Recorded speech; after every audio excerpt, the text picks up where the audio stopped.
협착증이 굉장히 어려운 병이고 환자 상태에 따라서 모든 환자가 다른 치료를 받을 수 있다는 걸 여러분들이 기억하셔야 돼요. 착각을 해서 무조건 내시경 하면 다 좋아진다 이런 식으로 이해를 하시면 안 된다는 것을 꼭 기억해 두셔야 돼요.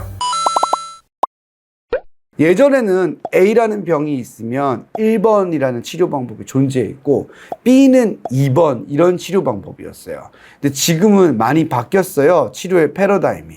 그래서 1.5 같은 형태로 생긴 거고 0.5, 2.5 다른 형태의 차선책들이 생기고 오히려 이 차선책이 트렌드가 된 경우도 발생한 거예요. 환자 사례를 한번 보도록 할게요. 88세 남자 환자분이에요. 초고령이죠. 양쪽 다리에 저림감이 있고 걸으면 마비가 오는 거예요. 그래서 10분 정도 걸었다가 쉬었다 가야 되는 거죠. 한 번 쉬었다 가면은 5분마다 쉬게 되고 그러다 보니까 점점 걷는 거리가 짧아지는 거죠. 자, 사진을 제가 2개를 준비했어요. 88세 남자 협착증이고 이 두 분은 영상이 비슷하지만 사실은 다른 분들입니다. 나이는 같고요.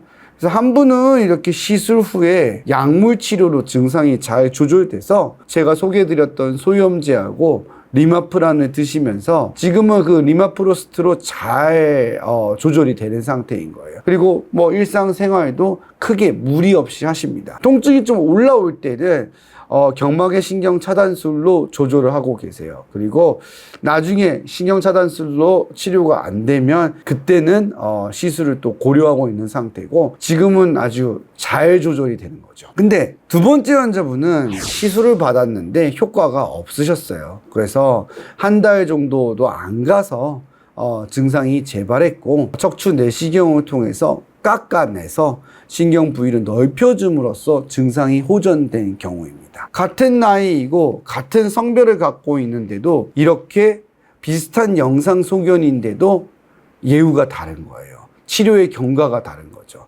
그래서 저희가 댓글에서도 환자분들이 계속 많이 물어보시는 것들이 협착증은 허리를 숙이면 안 아프다고 하는데 저는 왜 허리를 숙이면 아플까요? 이렇게 물어보시고 저는 누워있을 때 아파요. 다른 사람들은 누우면 편하다고 하는데 저는 협착증이 아닐까요? 라고 이야기하는데 이 좁은 공간에서 신경뿔이 어느 부분이 조금 더 눌리느냐에 따라 통증과 증상이 생기기 때문에 매우 다양한 증상이 생길 수 있습니다. 그래서 지금 말씀하셨던 눕거나 아니면 뭐 허리를 숙이거나에 따라서 반드시 뭐 완화되는 것은 아니고요. 환자 상태에 따라서 아주 다양한 증상이 생길 수 있다는 것을 꼭 기억해 두시기 바랍니다. 협착증은 개인에 따라서 증상 차이가 많이 나타나고 그리고 항상 협착증은 타이밍이 중요해요. 치료적 결정을 할 때.